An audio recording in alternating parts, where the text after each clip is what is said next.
এটা থামানো অনেক বেশি কঠিন হয়ে পড়বে।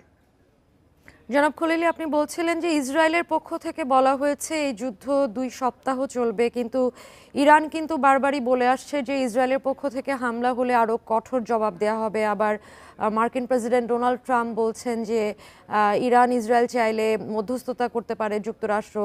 আবার যুক্তরাষ্ট্র কি বলছে যে এই ইরানে যে প্রথমে ইসরায়েল যে হামলাটা চালিয়েছে, যে যুক্তরাষ্ট্র এই বিষয়ে কিছু জানতো না। কিন্তু এটা কি অনেকটা দায় এড়ানো কিনা? কারণ যুক্তরাষ্ট্রের সবচেয়ে মধ্যপ্রাচ্যে যদি আমরা বলি মিত্র হলো ইসরায়েল। তো যুক্তরাষ্ট্র এক্ষেত্রে কি ধরনের পদক্ষেপ নিতে পারে যুদ্ধটা বন্ধ করার ক্ষেত্রে?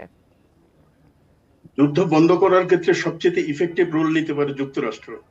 যুক্তরাষ্ট্র সরাসরি এই যুদ্ধে অংশগ্রহণ করেনি, তবে এই যুদ্ধের অন্যতম প্রধান পক্ষ ইসরায়েলকে সব ধরনের সমর্থন যুক্তরাষ্ট্র দিয়ে গেছে।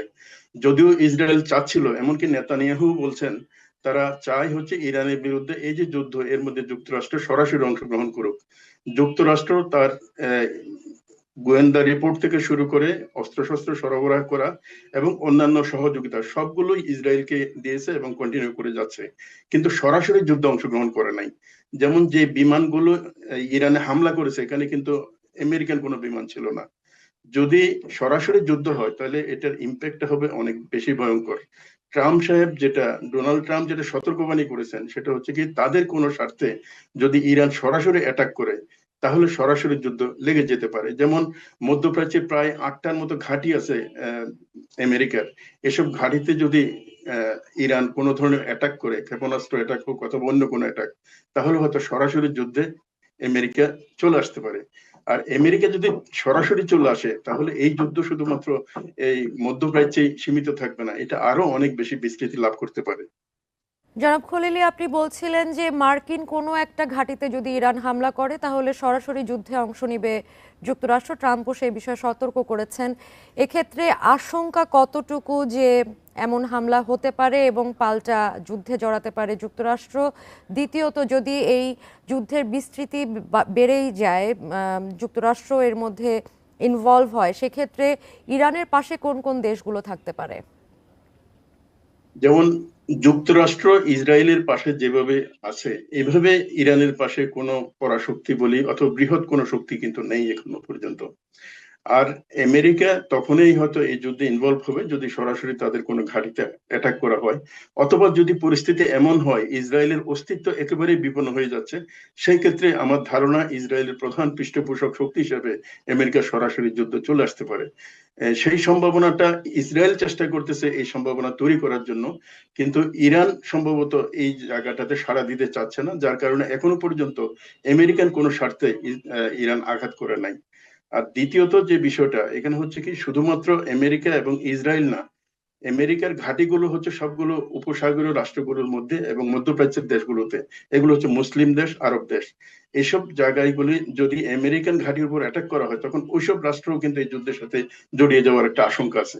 ফলে এই জিনিসটা যদিও একটা আশঙ্কা, কিন্তু সম্ভাবনা আমার কাছে এখনো মনে হচ্ছে খুব বেশি না, কারণ মধ্যপ্রাচ্যের এই অঞ্চলে যদি সর্বব্যাপী কোনো যুদ্ধ শুরু হয় তাহলে পুরো বিশ্বের মধ্যে একটা কলাপস করার মতো পরিস্থিতি তৈরি হতে পারে। যেমন আপনার তেল থেকে শুরু করে সকল ভোগ্য পণ্যের দাম বেড়ে যাবে। আর আমরা জানি হচ্ছে মধ্যপ্রাচ্যটা হচ্ছে পৃথিবীর হৃৎপিণ্ডের মতো। এই জায়গায় যদি কোনো একটা সংঘাত খুব প্রলয়ঙ্করী রূপ নেয় তাহলে এটা অন্যান্য অনেক জায়গায় ছড়িয়ে যায়। এখানে স্বাভাবিকভাবেই ইরানের যারা মিত্র আছে, আমরা রাশিয়া অথবা চীনকে বলতে পারি, অথবা মুসলিম দেশগুলোর মধ্যে পাকিস্তান আছে, তুরস্ক অথবা অন্যান্য দেশগুলো, যারা তাদের সাথে একটা সৌহার্দ মানে ভ্রাতৃত্বমূলক সম্পর্ক অথবা সমর্থনের কথা বলছেন, তাহলে এইসব দেশগুলো চলে আসলে তখন পরিস্থিতি একেবারে ভিন্ন হয়ে যেতে পারে। তখন হবে অনেকটা এসপার উসপার। হয়তো ইরানটা নিশ্চিহ্ন হয়ে যাবে, অথবা অথবা এখানে শাসন পরিবর্তন হবে, অথবা ইসরায়েল বিপন্ন হয়ে যেতে পারে। ওখানকার যারা এখন শাসন করতেছে সেই শাসকরা হয়তো আর নাও থাকতে পারে। এমনকি মধ্যপ্রাচ্যের পুরো মানচিত্রের মধ্যেও কিন্তু এটার একটা প্রভাব পড়তে পারে বলে আমি মনে করি। জনাব খলিলি, শেষ প্রশ্ন একটা করতে চাই। সৌদি যুবরাজ ইরানে ইসরায়েলের হামলার নিন্দা জানিয়েছেন এবং বলেছেন যে এটা আন্তর্জাতিক আইনের সুস্পষ্ট লঙ্ঘন। সৌদি আরবের কি এই নিন্দা জানানো পর্যন্তই সীমাবদ্ধ থাকবে, নাকি তারা কোনো কূটনৈতিক বা অন্য কোনো ধরনের পদক্ষেপ নিবে এই ধরনের সংঘাত থামাতে? গাজার ক্ষেত্রেও আমরা সৌদি আরবের পক্ষ থেকে তেমন কোনো কঠোর পদক্ষেপ দেখিনি। গাজার ক্ষেত্রে সৌদি আরবের যে পদক্ষেপ এবং ইরান ইসরায়েল যুদ্ধের ক্ষেত্রে পদক্ষেপের মধ্যে একটু পার্থক্য আছে। পার্থক্য এই ক্ষেত্রে, যেমন ওআইসি তো অলরেডি এই ইরানের পক্ষ সমর্থন করেছে, যুদ্ধের নিন্দা করেছে।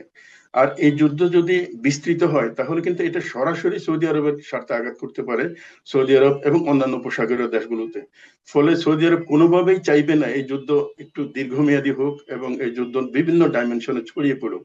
তো স্বাভাবিকভাবে সৌদি যুবরাজ যে বক্তব্যটা রাখছে এটা কেবল বক্তব্যের জন্য বক্তব্য বলে মনে হয় না। সৌদি আরবের নেতৃত্বাধীন আরব দেশগুলো এক ধরনের প্রেসার তৈরি করতে পারে আমেরিকা এবং জাতিসংঘ বা অন্যান্য পরাশক্তির উপরে, যাতে করে এই যুদ্ধ বন্ধের জন্য কার্যকর পদক্ষেপ নেয়। কারণ এই যুদ্ধ যদি চলতে থাকে, প্রথম যেটা আসবে সেটা হচ্ছে তেলের যে আন্তর্জাতিক বাণিজ্য, এই বাণিজ্য কিন্তু ব্যাহত হবে এবং এটা সরাসরি সবচেয়ে বড় শিকার হবে সৌদি আরব। ফলে সৌদি আরব তার স্বার্থে কিন্তু যুদ্ধ বন্ধের জন্য একটা অ্যাক্টিভ রোল প্লে করতে পারে, যেটা গাজার ক্ষেত্রে হয়তো ওইভাবে হয়নি। আর গাজার বিষয়টা এবং ইরান ইসরায়েল যুদ্ধের যে প্রতিক্রিয়াটা, এই দুটো কিন্তু এক না। জনাব মাসুমুর রহমান খলিলি, আপনাকে ধন্যবাদ আমাদের সাথে যুক্ত হওয়ার জন্য।